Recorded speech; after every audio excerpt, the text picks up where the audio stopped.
Just to say that the pump has been going non-stop since the end of December, so that's now 6 months, and it hasn't had any problems. The flows remain very consistent.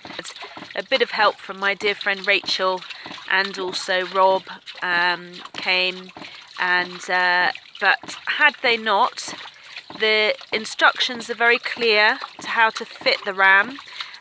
It was not a problem for me to do it at all.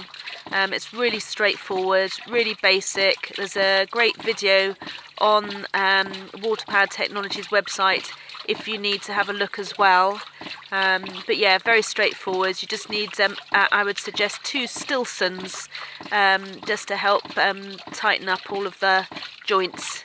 But other than that, it was easy as pie.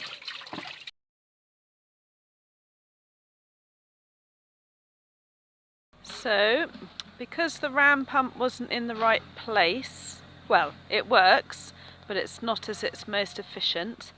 So I've got the lovely digger man to come back, and so that's a metre drop where the new pump's going to be situated.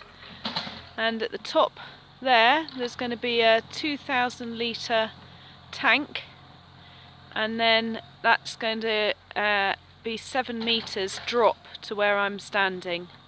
It doesn't seem it at all, 7 metres, but apparently it is. The nice Water Powered Technologies man came and measured it. So the whole point of this project is that there's going to be a 7 metre drop head from the new tank over there to the new position of the pump there, and so it will increase the water that's pumped up to the top of the hill by about 3 times, somewhere between 2,500 and 3,000 litres a day, as opposed to just about roughly 800 what it is currently.